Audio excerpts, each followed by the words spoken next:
সম্প্রদান কারকে চতুর্থী বিভক্তি আজকের আলোচ্য বিষয়। এখন এই যে সম্প্রদান কারক চতুর্থী, সম্প্রদান কারক কখন হয় না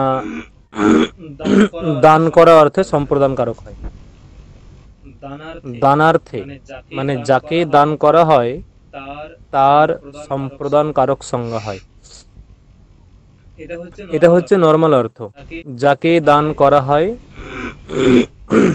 যাকে দান করা হয় সেখানে সম্প্রদান কারক হয় বা তার সম্প্রদান কারক হয়।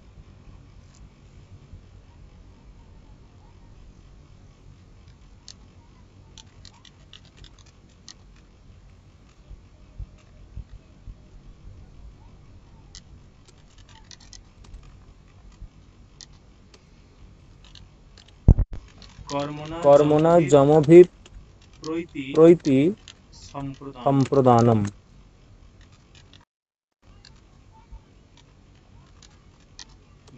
বৃত্তি কি বলছে? দানস্য কর্মণা যম অভিপ্রৈতি স সম্প্রদানম বা সম্প্রদান সংগহ স্যাৎ। দেখো, কথা স্পষ্ট শোনা যাচ্ছে? স্ক্রিন দেখা যাচ্ছে তো? হ্যাঁ স্যার, সব ঠিক আছে।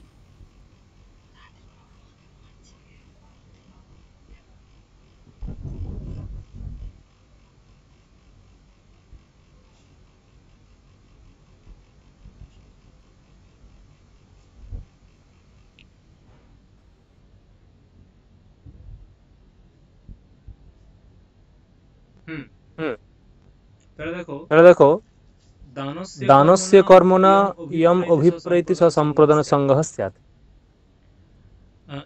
এটা হচ্ছে সম্প্রদান কারক সংজ্ঞা বিধায়ক সূত্র।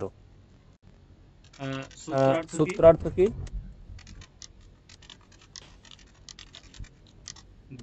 দানক ক্রিয়ার কর্মের দ্বারা কর্তা যার সঙ্গে সম্বন্ধ স্থাপন করতে চায় তার সম্প্রদান সংজ্ঞা হয়। কি বললাম? দানক ক্রিয়ার কর্মের দ্বারা। দানক ক্রিয়া তার কর্মের দ্বারা, ঠিক আছে, দানক ক্রিয়া তার কর্মের দ্বারা কর্তা যার সঙ্গে সম্বন্ধ স্থাপন করতে চায় তার সম্প্রদান সংজ্ঞা হয়। এই যে অনুবাদের ক্লাসটা যে নেই সম্প্রদানের, এটা মাথায় রাখবে, অনেকটা কাজে দেবে। আমি কয়েকটা অনুবাদ দেবো এখান থেকে। হ্যাঁ, দেখো ক্লিয়ার হয়ে যাবে।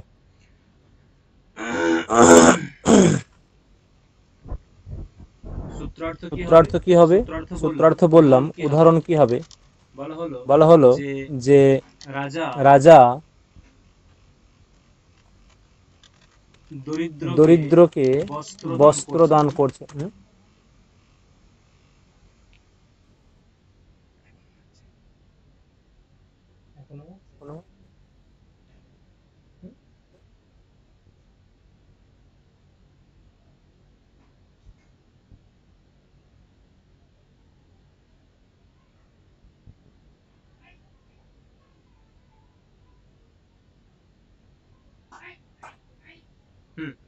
তাহলে কি হলো? যে রাজা দরিদ্রকে বস্ত্র দান করছে।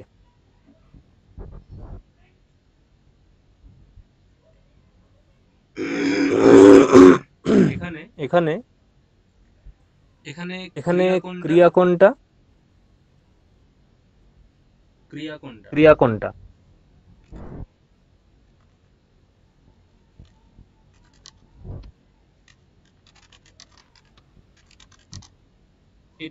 এটা হচ্ছে মূল বাক্যটা। এখানে ক্রিয়া কোনটা? আমি জিজ্ঞাসা করছি ক্রিয়া কোনটা? দদাতি, দান করা। দান করা। দান ক্রিয়া, তার কর্ম কোনটা? বস্ত্র। বস্ত্র।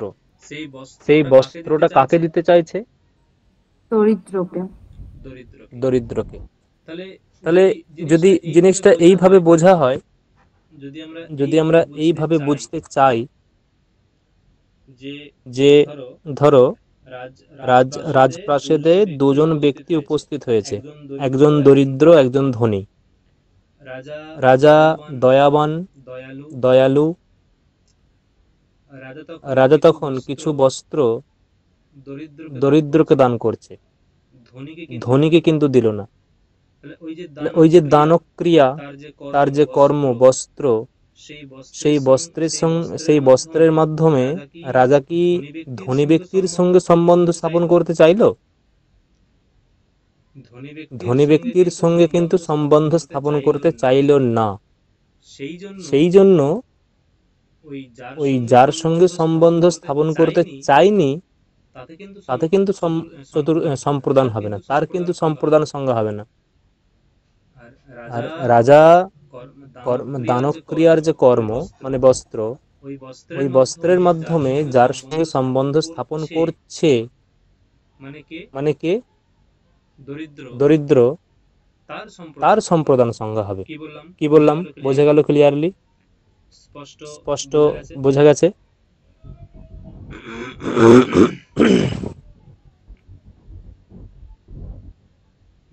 বোঝা গেছে হ্যাঁ কিনা? হ্যাঁ স্যার। তাহলে এই যে যার সঙ্গে সম্বন্ধ স্থাপন করতে চাইলো মানে দরিদ্র, দরিদ্র শব্দের চতুর্থী কি হবে? দরিদ্র শব্দের চতুর্থীর এক বচন কি হবে? দরিদ্রায়। দরিদ্রায়। দরিদ্রায় কেন? দরিদ্রায়। ঠিক আছে। যদি আরেকটা আমি দিই এরকম মানে অনুবাদ, রাজা দরিদ্রদের বস্ত্র দান করছে। দেখি, কুইক অ্যান্সার দাও তাড়াতাড়ি। দরিদ্রেভ্য রাজা দরিদ্রেভ্য বস্ত্রং দদান্তি। দদান্তি এরকম হবে? এই যে ক্রিয়াটা দদাতি তো হবে। হ্যাঁ বলো। দদাতি হবে কারণ রাজা দিচ্ছে। দদাতি হবে তো, একদমই ও তাই। দদাতি, রাজা তো সিম্পল আছে। হ্যাঁ। রাজা তো এখানে ক্রিয়া, এই রাজা তো কর্তা, আর কর্তা অনুসারে তো ক্রিয়া হবে। যদি বলা হয়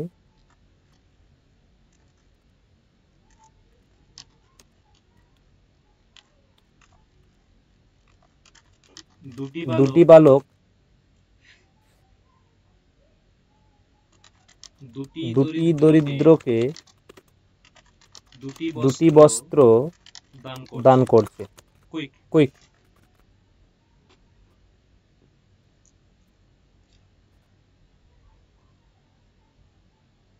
বালকৌ দরিদ্রাভ্যাম দুটি বস্ত্র।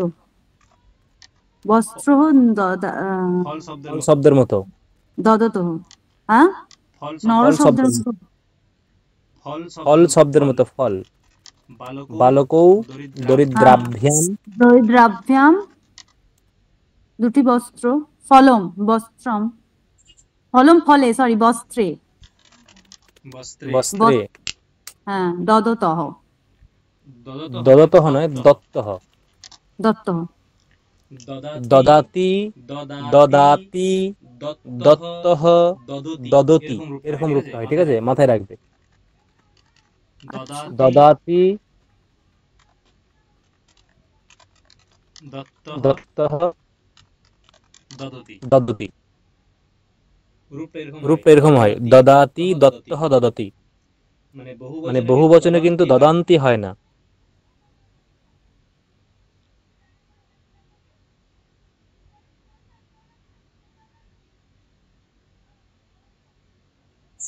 আচ্ছা দাদা, বলছি এই যে দান করছে যে ক্রিয়াটা, এটা দা ধাতু, এটা যচ্ছতি যে রূপটা, ওটা কি ঠিক?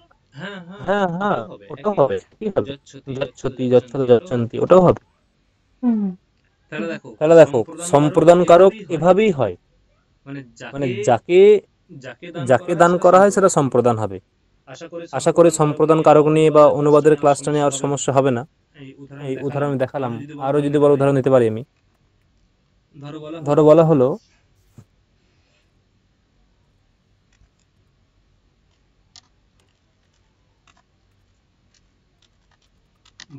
বালকটি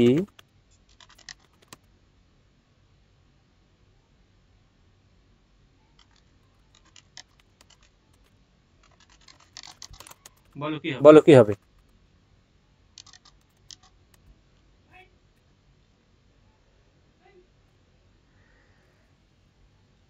হ্যালো,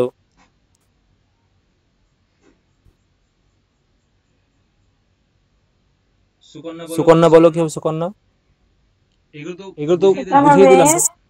হ্যাঁ, বালকো বালিকা ওই গোলাপং দদাতি। গোলাপের সংস্কৃত কি?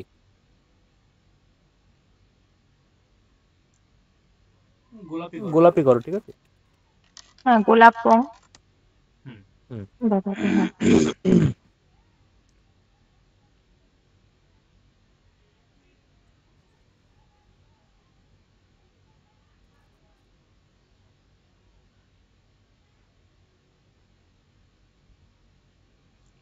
ধরো এরকম বলা হলো যে একটু ঘুরিয়ে দিচ্ছি,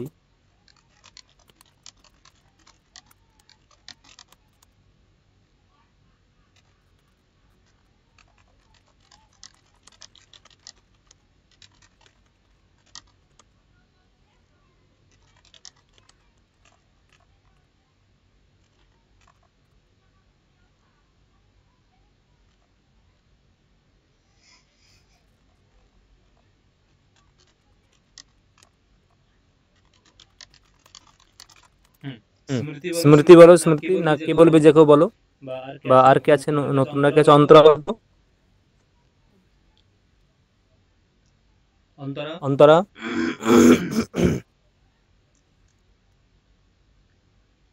অন্তরা শুনতে পাচ্ছ আমার কথা?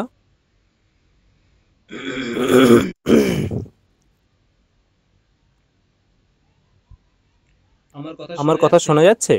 হ্যালো, হ্যাঁ স্যার, শোনা যাচ্ছে। অন্য একটি বালকে এটা কি করে হবে? হ্যাঁ, কেন হবে না? অন্য বালকটা কি করে বলবো? তুমি মেনটা বলো, আমি তারপর বলে দিচ্ছি। মেন বাক্যটা বলো। অভিষেক হোক, পর্ষতি হবে কেন? দেখছে হ্যাঁ, পর্ষতি। অন্য একটু বল, সুজাতাকে, মানে সুজাতা ওই, যেটা যেটা যেটা কি বলবো? স, যত না, যত ইয়ত, হ্যাঁ হ্যাঁ ইয়ত। অন্য একটি বালকে কি লিখবো? বালক হতে হবে। ওইটা বাদ একটি দাও। হ্যাঁ, বালক হ, তারপরে বালক সুজাতা ওই। হুম, চকলেটংটা কি হবে? চকলেটং হ্যাঁ। দিচ্ছে দদাতি। দেখো, এই যে অন্য একটি বালক, অন্য মানে কি? তুমি অন্যই লেখো। অন্যঃ একটি, অন্য বালক, অন্যঃ একঃ বালকঃ, একহ বালক। ঠিক আছে। অন্যঃ একঃ বালকঃ, বোঝা গেল? হ্যাঁ স্যার।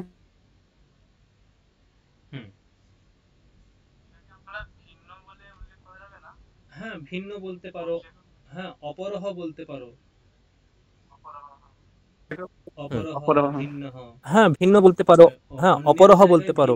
অপরহ বা ভিন্নহ, অন্যের জায়গায় ভিন্ন, অপরহ এরকম বলতে পারো। ইতরহ এরকম বলতে পারো।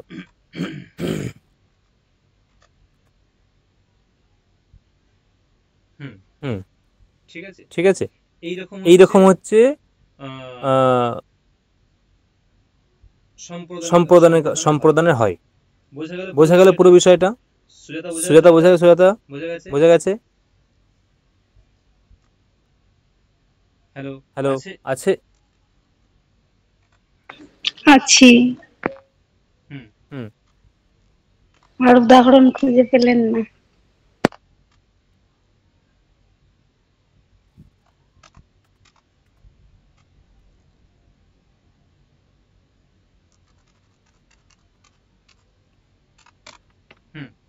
দেখো, দুই।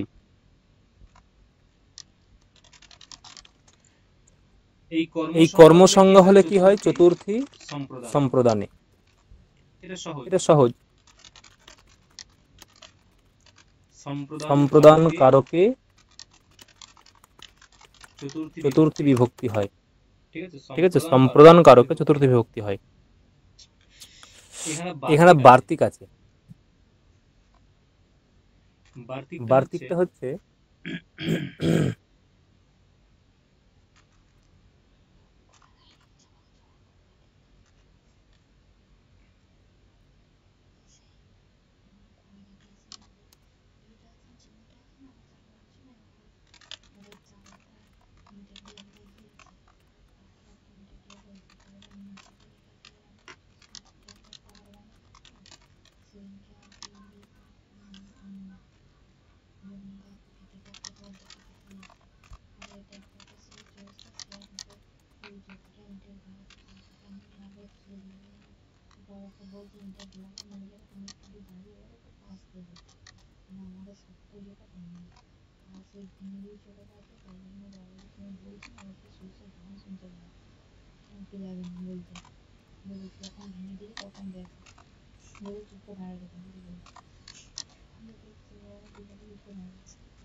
দেখো এটা বার্তিক।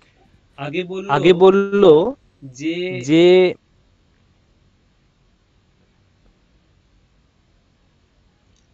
আগে কি ছিল? কর্মনাজম অভিপ্রৈতি, মানে দানব ক্রিয়ার যে কর্ম, সেই কর্মের দ্বারা যার সঙ্গে সম্বন্ধ স্থাপন করে সে হয় সম্প্রদান।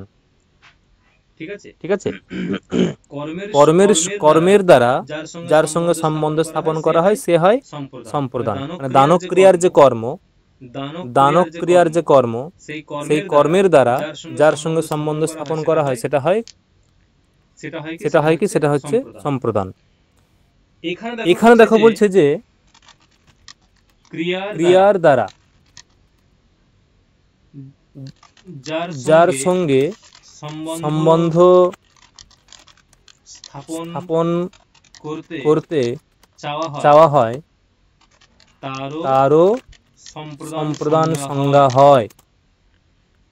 ক্রিয়ার দ্বারা যার সঙ্গে সম্বন্ধ স্থাপন করতে চাওয়া হয় তারও কি হয়? তারও সম্প্রদান সংজ্ঞা হয়। ক্রিয়ার দ্বারা, আগে ছিল কর্মের দ্বারা, এখন বলছে ক্রিয়ার দ্বারা। কি অর্থ? বক্তব্য না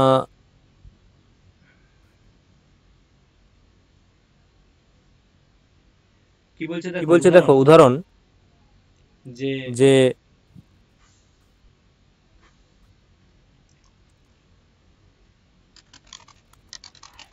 পত্তিয়ে সেতে,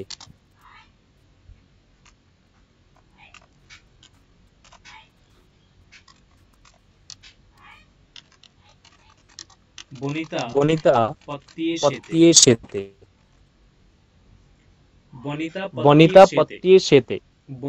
বনিতা মানে স্ত্রী, আর পত্তিয়ে সেতে এর মানে কি?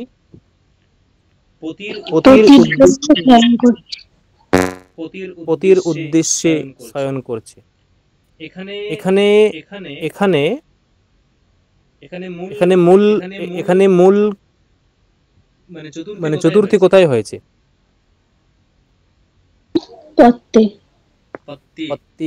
চতুর্থী হয়েছে। কেন হয়েছে দেখো, এই যে শয়ন ক্রিয়া, যে সেতে শয়ন ক্রিয়া, এই শয়ন ক্রিয়ার দ্বারা, শয়ন ক্রিয়ার দ্বারা পতির সঙ্গে সম্বন্ধ স্থাপন করতে চাইছে এই কর্তা। শয়ন ক্রিয়া, এই শয়ন ক্রিয়ার দ্বারা যে পতি তার সঙ্গে সম্বন্ধ স্থাপন করতে চাইছে এই কর্তা।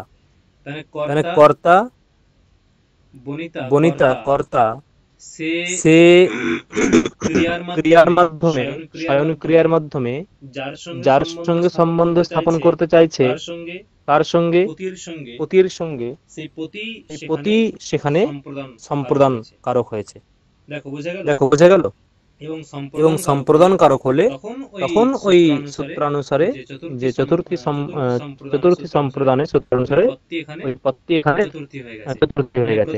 মানে প্রথমে প্রতি শব্দের সম্প্রদান কারক সংজ্ঞা হয়েছে, তারপরে প্রতি শব্দের চতুর্থী হয়েছে ওই চতুর্থী সম্প্রদানের সূত্রানুসারে। দেখো বোঝা গেল? কোথাও প্রশ্ন আছে?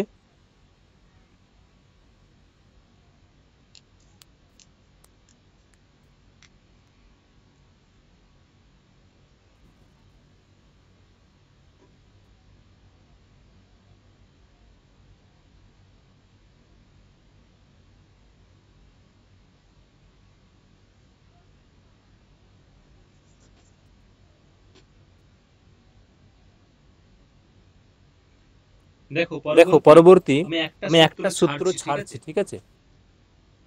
ওটা কালকে বলবো।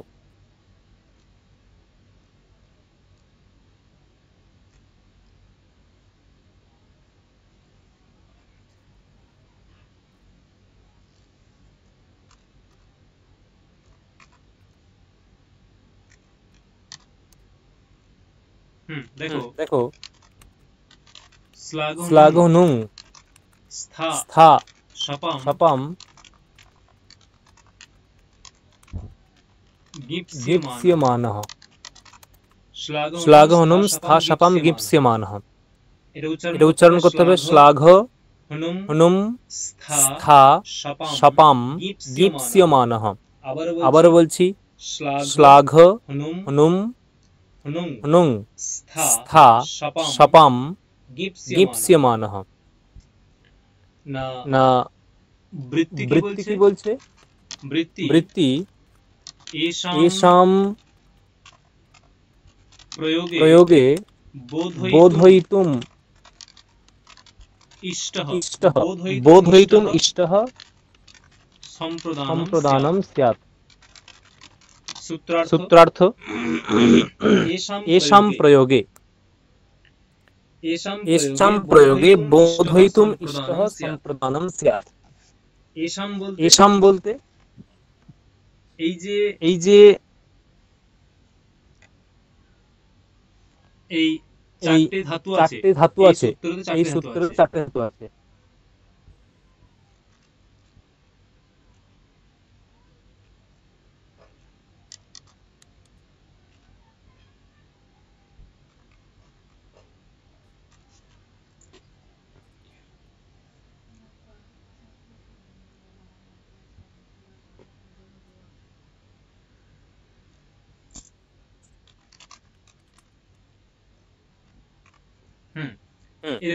এরকম শ্লাঘনুম স্থা শপম গীপ্স্যমানঃ।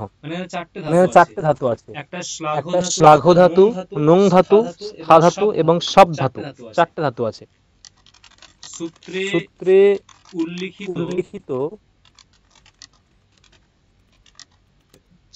চারটি ধাতুর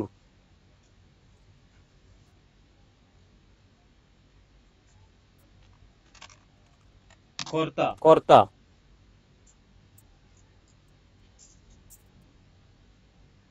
চারটে ধাতুর কর্তা নিজের মনের ভাব যাকে বোঝাতে চায় তার সম্প্রদান সংজ্ঞা হয়। আমি মার্কিং করলাম এইখানটায়, যাকে বোঝাতে চায়, যাকে বোঝাতে চায়, বাস এইটুকু। সূত্রে উল্লিখিত চারটি ধাতুর কর্তা, সূত্রে উল্লিখিত চারটি ধাতুর কর্তা, ঠিক আছে? সূত্রে উল্লিখিত চারটি ধাতুর কর্তা কি না নিজের মনের ভাব যাকে বোঝাতে চায় তার সম্প্রদান সংজ্ঞা হয়। উদাহরণ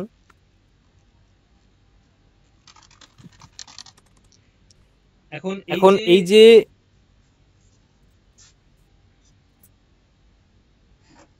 এই চারটি ধাতুর অর্থ জানতে পারে, ঠিক আছে? তারপরে বলছি শ্লাঘ মানে হচ্ছে কথনে, শ্লাঘ কথনে, এরকম রূপ হয় কথনে। প্রকাশ করা। নুং অপনয়ন মানে অপসারণ করা। অপনয়ন মানে কি, মানে দুঃখের অপনয়ন, মানে দুঃখ দূর করে দেওয়া, এরকম। আস্থা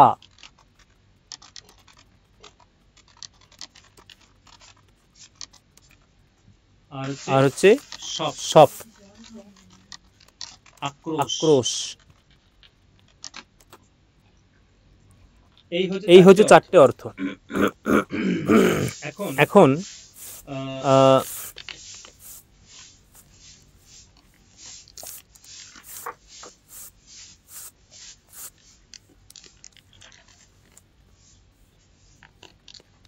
আমি ভুল বললাম এক জায়গায়। এই যে শ্লাঘ, এর অর্থ কথন। আমি দেখিনি, এটা কথন নয়, কথন। আর কথন মানে স্তুতি করা। অ্যাকচুয়ালি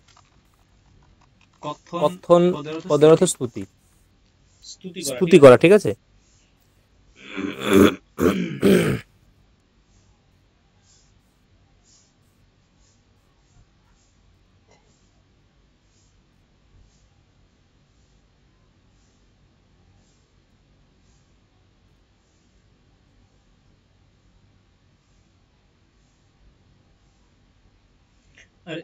আর এই যে সপটা আছে, এই সপের অর্থ আক্রোশ অথবা উপালম্ভ। উপালম্ভ এর মানে কি? উপালম্ভ এর অর্থ হচ্ছে যে বাক্যের দ্বারা শরীর স্পর্শনম, শরীর স্পর্শন। বাক্যের দ্বারা মানে বলে না যে, ধরো অনেক শ্লোকে দেয়া থাকে যে মনসা চরণম বন্দে, মনসা চরণম বন্দে, মনে মনে তোমার চরণকে বন্দনা করছি, বা মনসা চরণম পৃশামি, মনে মনে চরণকে স্পর্শ করছি, বা বাচা বাক্যেন তদীয়ম চরণ যুগলম স্পৃশামি, এরকম বলে। এই যে বাক্যের দ্বারা শরীর স্পর্শন, একে বলা হয় উপালম্ভ, আর একে বলা আক্রোশ, এরকম। যাই হোক, এটা হচ্ছে চারটে ধাতুর অর্থ।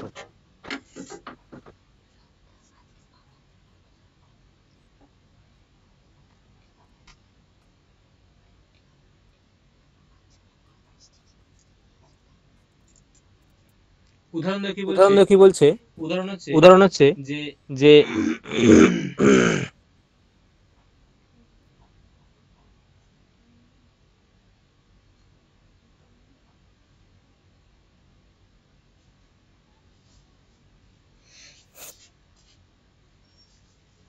যদি প্রথমটা বলি যে শ্লাঘতে, গোপী কৃষ্ণায় শ্লাঘতে,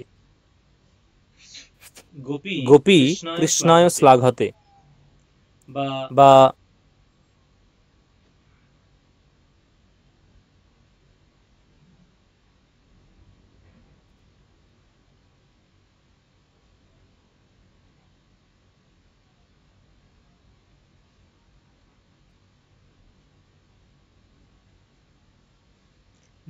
বলা হলো উদাহরণ এক, যে গোপী কৃষ্ণায় শ্লাঘতে, এরকম। গোপী কৃষ্ণায় শ্লাঘতে এর মানে কি? যে শ্লাঘতে অর্থকে স্তুতি করা। শ্লাঘতে মানে স্তুতি করা। ঠিক আছে। স্তুতি মানে কি? স্তুতি অ্যাকচুয়ালি কি? স্তুতি অ্যাকচুয়ালি গুণগান করা, প্রশংসা করা, এটাই স্তুতি। তুমি যে কোনো স্তুতি বাক্য পাঠ করবে, দেখবে তুমি যার উদ্দেশ্যে স্তুতি করছো সেইগুলো অ্যাকচুয়ালি অর্থবাদ বাক্য। অর্থবাদ বাক্য মানে প্রশংসা বাক্য। প্রশংসা বাক্যই হচ্ছে স্তুতি বাক্য, আর কিছু না। অর্থবাদ বাক্য, প্রশংসা বাক্য, সেটাই হচ্ছে স্তুতি বাক্য। ঠিক আছে। গোপী কৃষ্ণায় শ্লাঘতে এর মানে কি? গোপী কৃষ্ণের স্তুতি করছে বা প্রশংসা করছে। অর্থ যে গোপী কৃষ্ণের স্তুতি করছে অথবা প্রশংসা করছে। এর দ্বারা গোপী নিজের প্রীতি বা গোপী কৃষ্ণের প্রতি নিজের প্রীতি বোঝানোর চেষ্টা করছে। এটা হচ্ছে অর্থ। দেখো, গোপী কৃষ্ণের স্তুতি করছে অথবা প্রশংসা করছে, এর দ্বারা কি প্রকাশ পায়? যে গোপী কৃষ্ণের প্রতি নিজের প্রীতি বোঝানোর চেষ্টা করছে। তার মানে কি কি সূত্রের অর্থ কি ছিল? সূত্রে উল্লিখিত চারটি ধাতুর কর্তা। এই যে শ্লাঘতে এর কর্তাকে, দেখো মিলিয়ে নাও, শ্লাঘতে এর কর্তাকে, শ্লাঘতে এর কর্তাকে গোপী। গোপী। তার গোপী সে মনের ভাব কাকে প্রকাশ করছে? কৃষ্ণকে। তাই কৃষ্ণ পদে কি হয়েছে? যাকে বোঝাতে চায়। দেখো লেখা আছে নিজের মনের ভাব যাকে বোঝাতে চায়। যাকে, কাকে বোঝাতে চাইছে? কৃষ্ণকে। তাই কৃষ্ণ পদে সম্প্রদান সংজ্ঞা হয়েছে। সম্প্রদান সংজ্ঞা হওয়ার পরে চতুর্থী হয়েছে। দেখো ক্লিয়ার? কোথাও প্রশ্ন আছে, কোথাও জিজ্ঞাসা আছে? কারোর কোথাও প্রশ্ন জিজ্ঞাসা আছে? না বোঝা গেছে?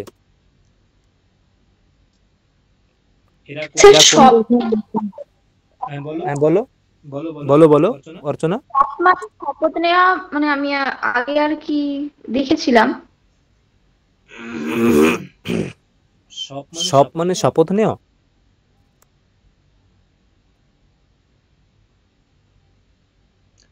দেখো ওরকম ধাতু তো অনেক থাকতে পারে বা ধাতুর অর্থ অনেক হতে পারে।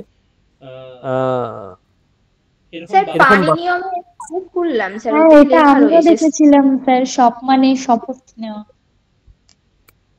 আচ্ছা আমি হ্যাঁ হতেই পারে। দেখো সব মানে শপথ নেওয়া হতে পারে। যেমন ধরো একটা উদাহরণ দিচ্ছি, যে দীপ ধাতু আছে না, আগের দিন পড়েছিলাম দিবহ কর্মচ, মনে আছে? দিবহ কর্মচ পড়েছিলাম। অক্ষয়হি দিব্যতি, অক্ষান দিব্যতি উদাহরণগুলো ছিল। ওই যে দীপ ধাতুর অর্থ 9টা কিংবা 10টা আছে, একাধিক অর্থ দীপ ধাতুর। তেমনই সব ধাতুর একাধিক অর্থ থাকতেই পারে, তাতে কোনো আপত্তি নেই। কিন্তু এখানে আমাকে সূত্রের যে তাৎপর্য সেটাকে সঙ্গতি দেখাতে হবে। সূত্রের যে তাৎপর্য সেটাকে আমাকে সঙ্গত করতে হবে। তার মানে এই নয় যে সব ধাতুর অর্থ উপালম্ভ বা বাক্যের দ্বারা শরীর স্পর্শন এরকম হবে না, এমন নয়। হবে, অবশ্যই এর আছে, মানে প্রসিদ্ধি আছে সব। তাই তো আমি একটু জাস্ট চেক করব।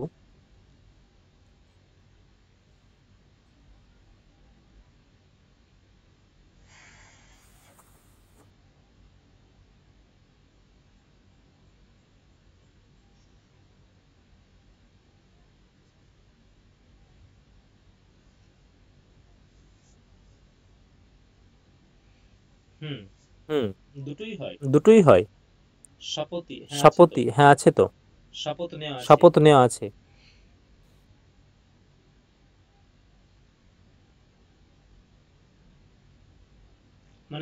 মানে একটা অর্থ নেই, এখানে অনেকগুলো অর্থ আছে। শপথ, শপথ, সৌগন্ধ, প্রতিজ্ঞা, শ্রাপ, অভিশাপ, কঠোর ভাষণম, মানে ওই গালি দেওয়া, যেগুলো, এতগুলো অর্থ আছে।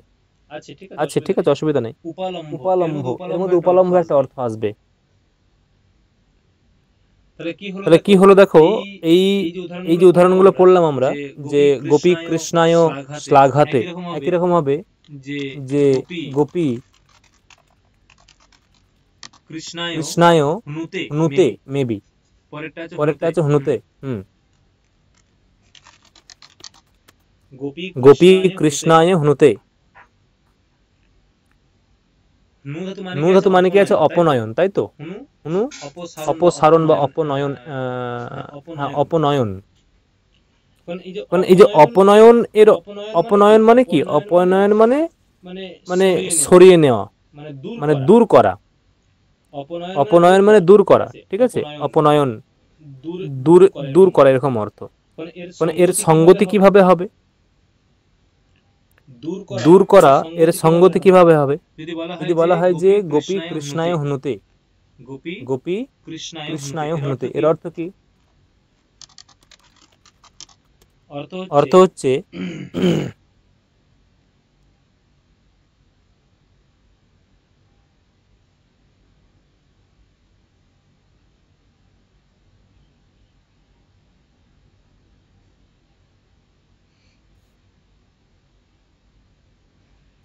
এর অর্থ হচ্ছে যে গোপী কৃষ্ণকে অন্যান্য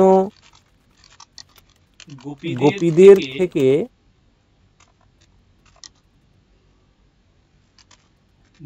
দূরে নিয়ে যেতে যেতে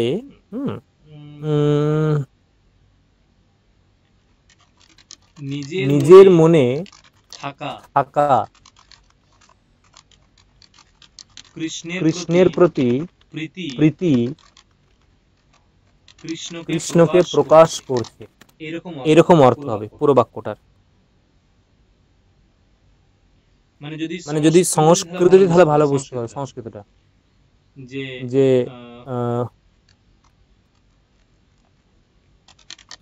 গোপী কৃষ্ণম অন্যাভ্যো গোপীভ্যো দূরে নয়ন্তি স্বমনসি বিদ্যমানাম কৃষ্ণম প্রতি প্রীতিম বোধয়িতুম ইচ্ছতি। দেখো, এটা হচ্ছে মূল বাক্যটা। গোপী কৃষ্ণম অন্যাভ্য গোপীভ্য দূরে নয়ন্তি। নয়ন্তি মানে সত্রি প্রত্যয়, নিয়ে যেতে যেতে। স্বমনসি বিদ্যমানাম কৃষ্ণম প্রতি প্রীতিম, নিজের মনে বিদ্যমান যে কৃষ্ণের প্রতি প্রীতি, তাকে বোঝানোর চেষ্টা করছে। এটা হচ্ছে মূল বাক্যটা। দেখো, মানে মূল বাক্য হচ্ছে, মানে মূল বক্তব্য হচ্ছে যে হনুতে এর কর্তা কি? এর কর্তা গোপী। সেই গোপী নিজের মনের ভাব কাকে বোঝাতে চেষ্টা করছে? কৃষ্ণকে। তাই কৃষ্ণ হচ্ছে এখানে সম্প্রদান, আলোচ্যমান সূত্র দ্বারা সম্প্রদান হয়েছে, এবং চতুর্থী সম্প্রদানের সূত্র দ্বারা এখানে চতুর্থী হয়েছে। দেখো, বোঝা গেল? কোনো প্রশ্ন আছে? কোনো প্রশ্ন আছে? বোঝা গেছে?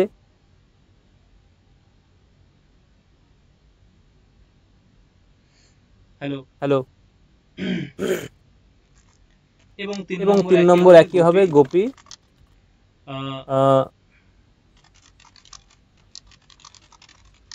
তিষ্ঠতে, আর 4 হচ্ছে গোপী কৃষ্ণায় শপথে। এই একই রকম অর্থ।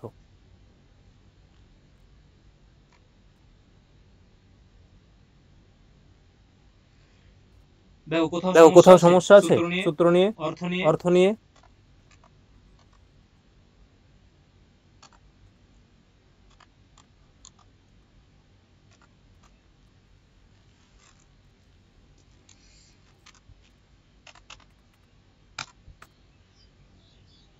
কোনো রেসপন্স নেই? কোথাও সমস্যা আছে? না স্যার। রেসপন্স করতে হবে তো। ধারের উত্তম অর্ণঃ বৃত্তি, ধারয়তেহ প্রয়োগে উত্তমর্ণঃ উক্ত সঙ্গঃ স্যাৎ। সূত্রার্থ, ধারি ধাতুর প্রয়োগে উত্তমর্ণ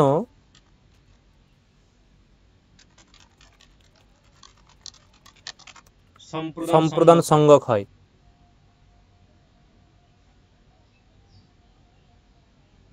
ধারি ধাতুর প্রয়োগে উত্তমবর্ণ সম্প্রদান সংজ্ঞক হয়। ঠিক আছে, না উত্তমবর্ণ কে বা উত্তমবর্ণ কাকে বলে? উত্তমবর্ণ কাকে বলে? যে ঋণ দান করে তাকে। যে ঋণ দান করে তাকে বলা হয় উত্তমবর্ণ। যিনি ঋণ দান করেন তাকে বলা হয় উত্তমবর্ণ। আর যে ঋণ গ্রহণ করে তাকে কি বলে? অধমর্ণ।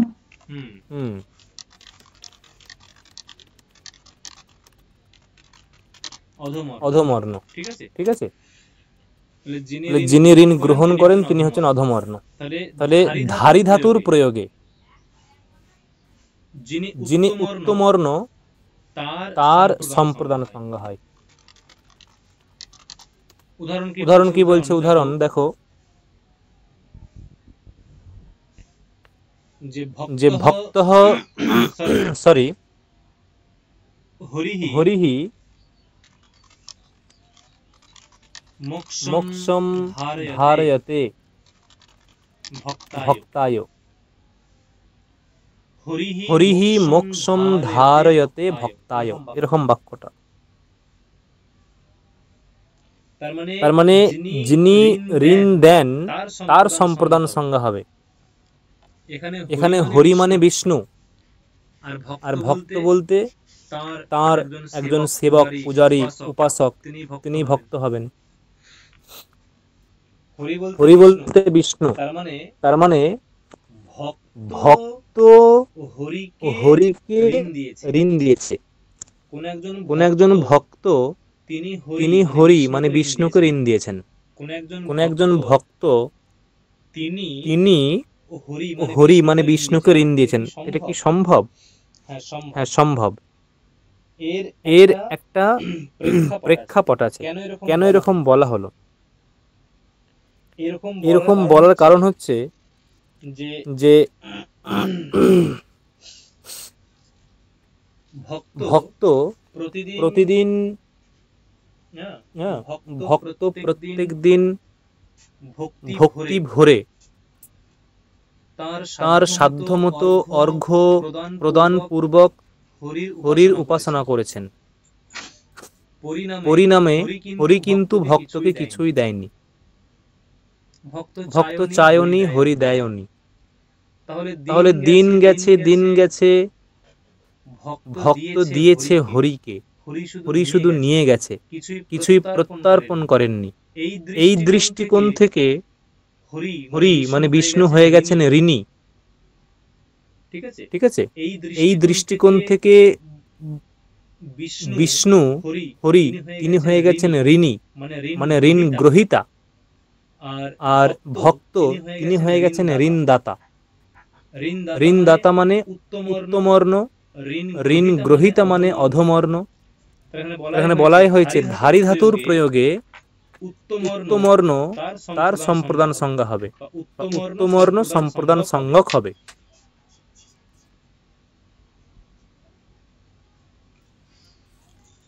তাই দেখো বলা হয়েছে যে ধারয়তে, এই যে প্রয়োগ আছে ধারয়তে, ধারয়তে প্রয়োগ আছে,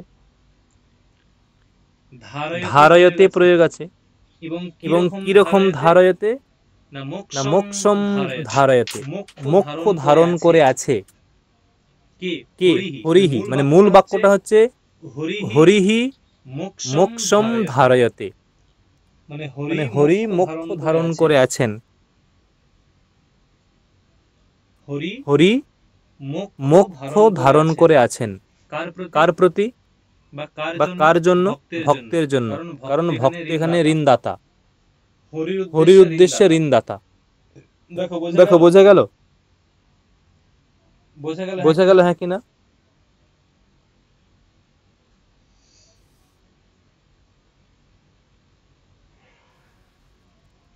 এরকম আছে গীতাতে। কি শ্লোকটাকে বলতে পারবে? যে পত্র, ফল, মূল, পুষ্প যে আমাকে ভক্তি ভরে দেবে সেটাই আমি অশ্নামি খেয়ে থাকি, মানে ভগবান বলছেন, মানে ভক্তি সহকারে খেয়ে থাকি, মানে ভক্তি ভরে যিনি প্রদান করবেন তা আমি গ্রহণ করে থাকি। শ্লোকটা কি আছে?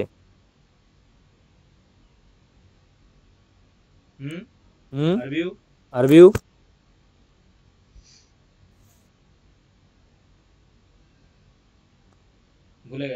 ভুলে গেছে, নেই। পত্রম পুষ্পম ফলম তোয়ম ইয়ো ভক্ত্যা প্রয়চ্ছতি, ইয়ো মে ভক্ত্যা প্রয়চ্ছতি তদহম ভক্ত্যা উপহৃতম অশ্নামি প্রয়তাত্মনঃ, এরকম কিছু লাইন আছে। তদহম ভক্তি উপহৃতম অশ্নামি প্রয়তাত্মনঃ, এরকম লাইনটা আছে। যাই হোক, তাহলে কি হলো যে এই হচ্ছে সূত্রের অর্থ। পরবর্তী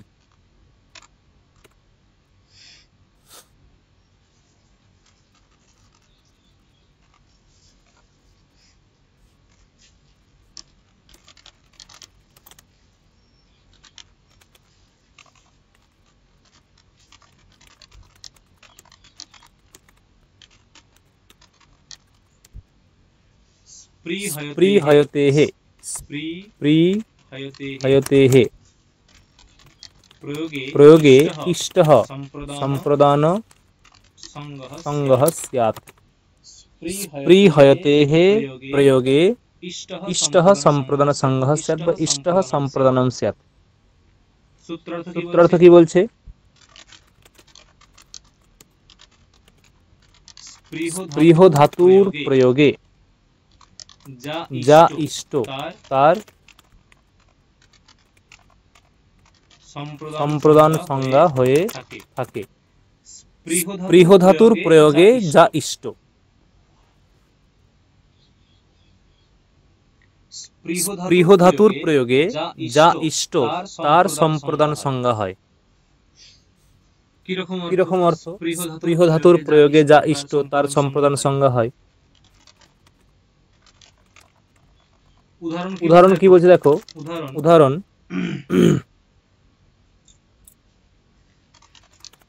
আমি ফুলটি ইচ্ছা করছি। স্পৃহ ইচ্ছায়াম ধাতু, অর্থাৎ স্পৃহ ধাতুর অর্থ হলো ইচ্ছা। আমি ফুলটি ইচ্ছা করছি, কি হবে এখানে?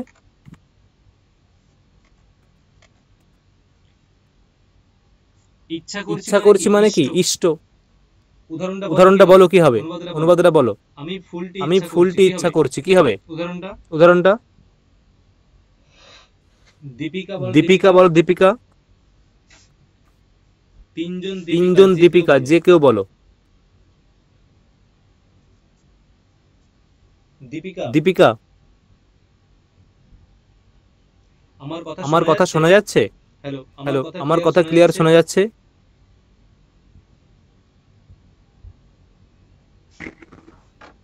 হ্যাঁ শোনা যাচ্ছে। আকাশ বলো তো কি হবে? আমি কি হবে? আমি অহম করব না মাম করব? আমাকে জিজ্ঞেস করছো না, তুমি বলছো আমাকে।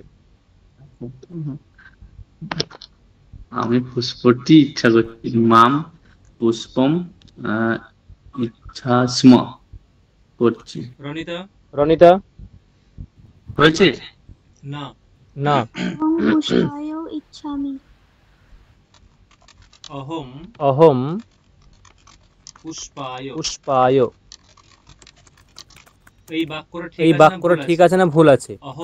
অহম পুষ্পায় ইচ্ছামি বাক্যটা ঠিক আছে না ভুল আছে? অর্চনা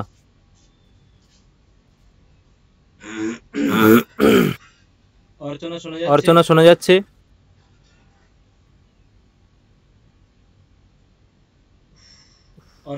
অর্চনা শোনা যাচ্ছে? কেন অতবার নক করতে হয়? সুকন অনুরাধা বলো তো, বাক্যটা ভুল আছে। হনুমানকে ডাকলি রেখে। আমার কথা শোনা যাচ্ছে না? হ্যাঁ, শোনা যাচ্ছে। হ্যাঁ বলো তো কি হবে? অহং পুষ্পায় স্পৃহয়ামি। অহম পুষ্পায় স্পৃহয়ামি। এবারে কোন বাক্যটা ঠিক আছে? রনিতা ভুল কোথায় হয়েছিল বুঝতে পেরেছো? হ্যাঁ স্যার। ইচ্ছামি প্রয়োগতে বলা হয়নি, এটা হচ্ছে স্পেশাল সূত্র। স্পৃহ ধাতুরই প্রয়োগ থাকতে হবে, যে স্পৃহার্থক অন্য ধাতুর প্রয়োগ থাকলে হবে না। মানে ইচ্ছামি এটাও স্পৃহার্থক বাট নট স্পৃহ। এখানে একবারে উল্লেখ করে দিয়েছে স্পৃহ ধাতুরই প্রয়োগ থাকতে হবে, অন্য ধাতুর প্রয়োগ থাকলে হবে না। কিন্তু স্যার ওখানে অহং পুষ্পম ইচ্ছামি করলে তাহলে হয়তো ঠিক হতো।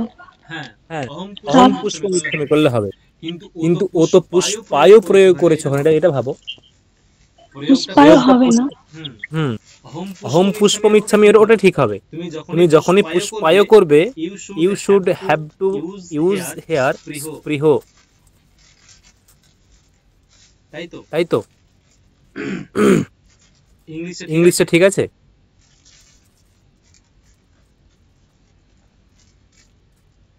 চলো পরবর্তী।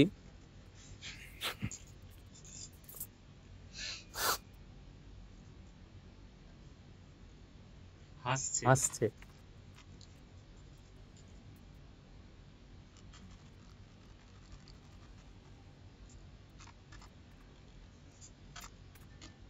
আমার উৎপটাং ইংলিশ শুনে। স্মৃতি হাসো হাসো, ভালো পারো তো?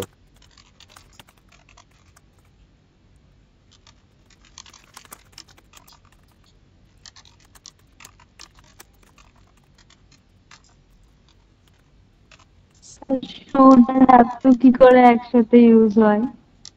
হ্যাঁ, কিছু না, পরে বলবো। বাক্যার্থবোধটাই মেন, পরে অন্য কিছু। দেখো বৃত্তি কি বলছে?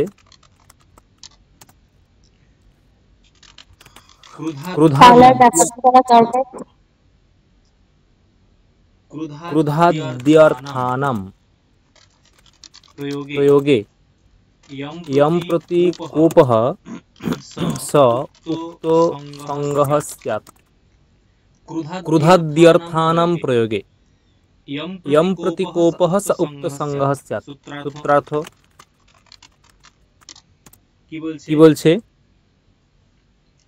ক্রুধাদ্যर्थानां,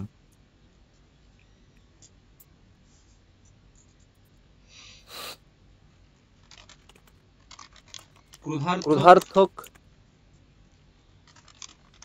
দ্রোহার্থক, ঈর্ষার্থক, অসূয়ার্থক ধাতুর প্রয়োগে যার প্রতি কোপ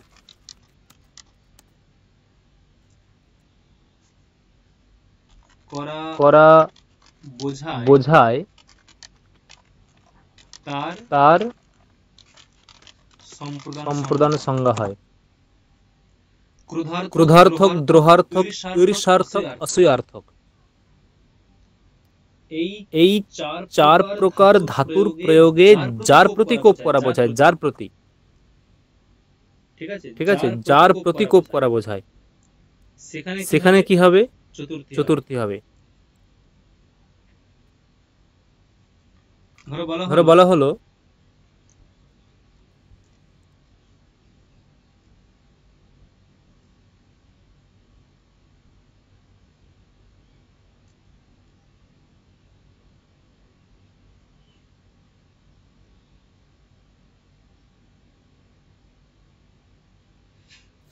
বাক্যটা এইরকম,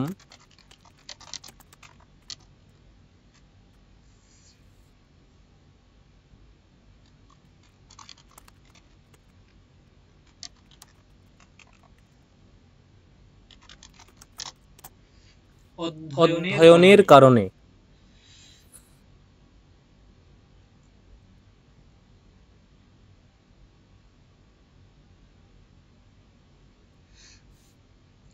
অনুবাদ করো, লেখো খাতাতে। আমি জিজ্ঞাসা করো সবাইকে। অধ্যয়নের কারণে।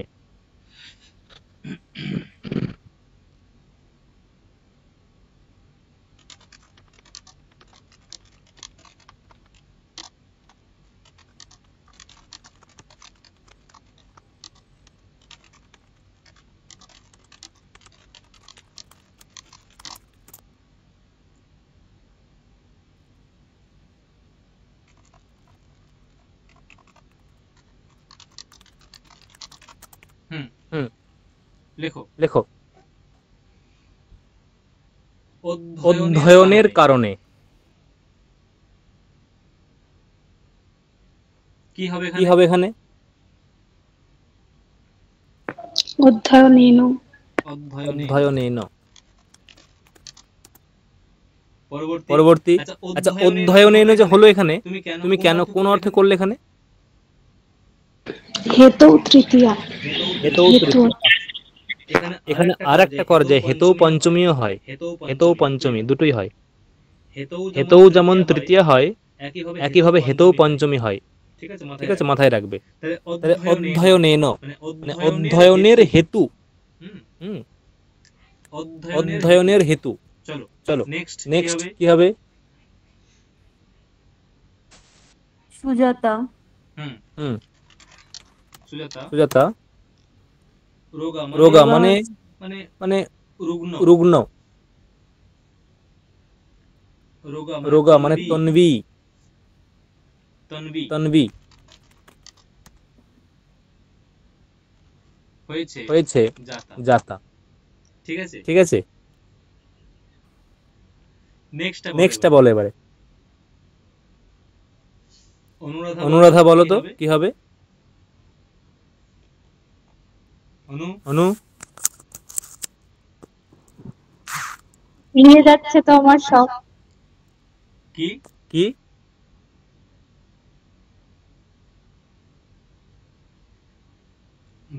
বলো কি বললে? বললাম ভুলিয়ে যাচ্ছে আমার সব অনুবাদ। তুমি তুমি মানে শুধু বাক্যটা দেখে অনুবাদ করো, বাক্যের অর্থ দেখতে যাও না। বাক্যের অর্থটাকে মাথায় চিন্তা করো না, বাক্যটা দেখে অনুবাদ করো।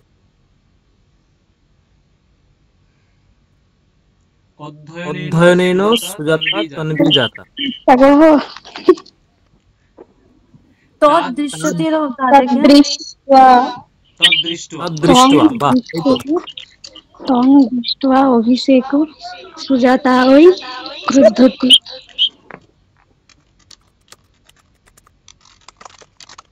ক্রুদ্ধতি একদম বাস্তব। অধ্যয়নেন সুজাতা তন্বী জাতা তদৃष्ट्वा, তা দেখে অভিষেকः সুজাতাयै ক্রুদ্ধতি।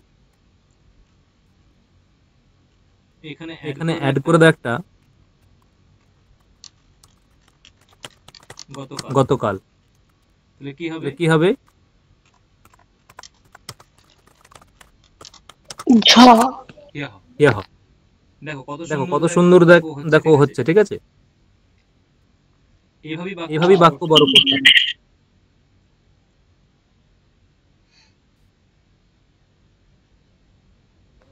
রাগ করেনি। পরবর্তী বাক্য দেখো, এরকম ভাবেই অন্যান্য বাক্যগুলো হবে। যে ধরে বলা হলো যে রাজা রাজা ভৃত্যের প্রতি দ্রোহ করছে। কি হবে? রাজা ভৃত্যায় দৃচ্ছতি।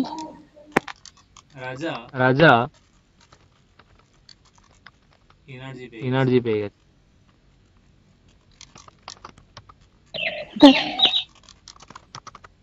হাট অ্যান্সার। তারপরে আছে যে এরকম ধরে বলা হলো যে রাবণ রামকে ঈর্ষা করে। কি হবে? রাবণ রামায় ঈর্ষতি। ঈর্ষতি। চার হচ্ছে যে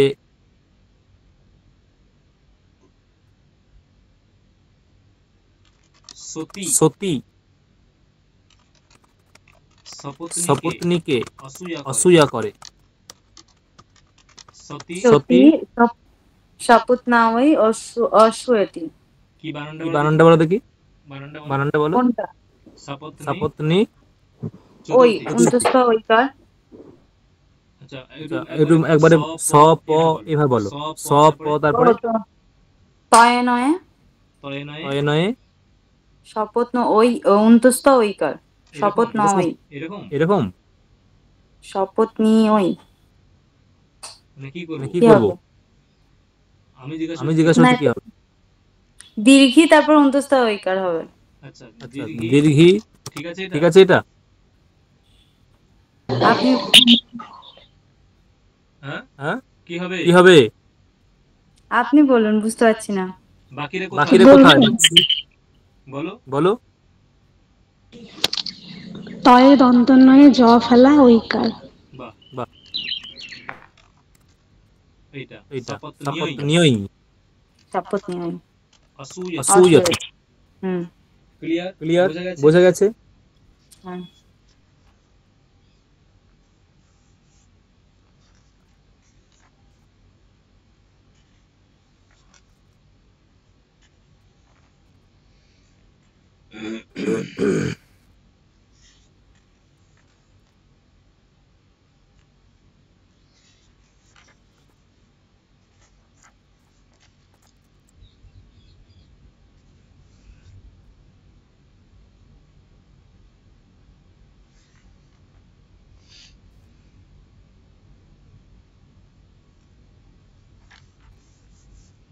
একটা সূত্র আছে, আমরা অন্য ক্রম থেকে পড়বো।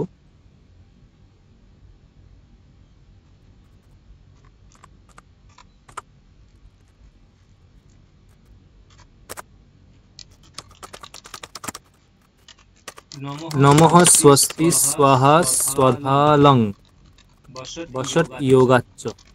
এটা সবাই জানো, ঠিক আছে? এষাম বা এভির যোগে চতুর্থী স্যাৎ।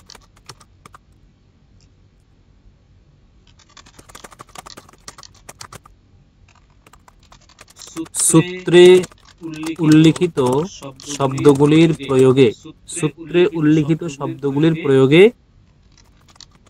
যাকে নমস্কারাদি করা হয় তার চতুর্থী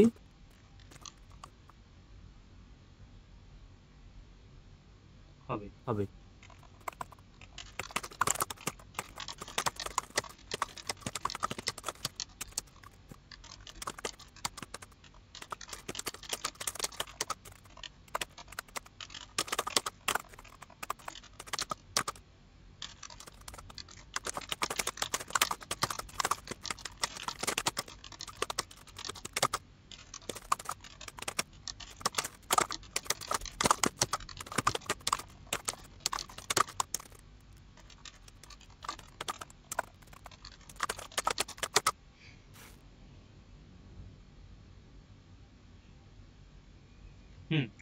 ঠিক আছে।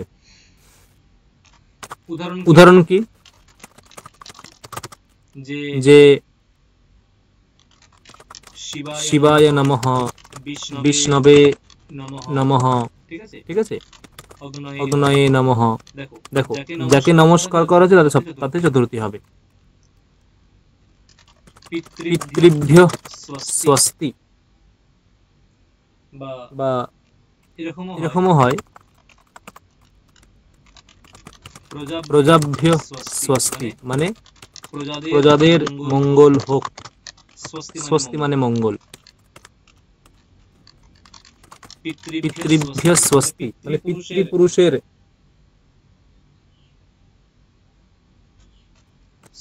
স্বস্তি বললাম, স্বাহা। বা এরকমও হয় যে অগ্নয়ে স্বাহা বা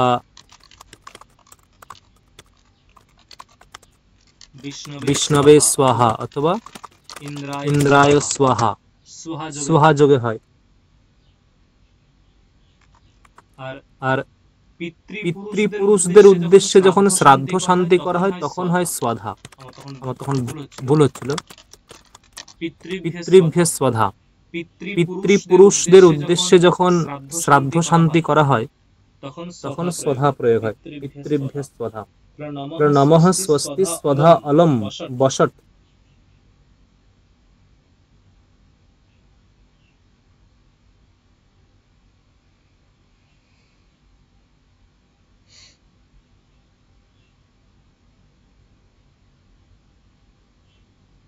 ওই বসট এরকম হয় যে ইন্দ্রায় বসট, এরকম।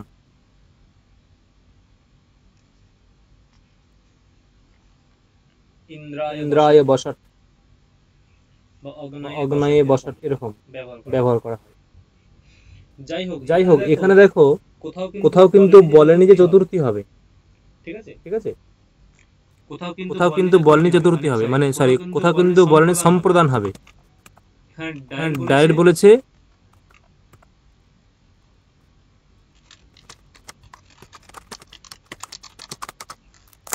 এখানে ডিরেক্টলি বলেছে যে এখানে কি হবে না, এখানে চতুর্থী বিভক্তি। তার মানে এখানে কারকের প্রসঙ্গ আসছে না, এখানে ডিরেক্ট বিভক্তির প্রসঙ্গ আসছে।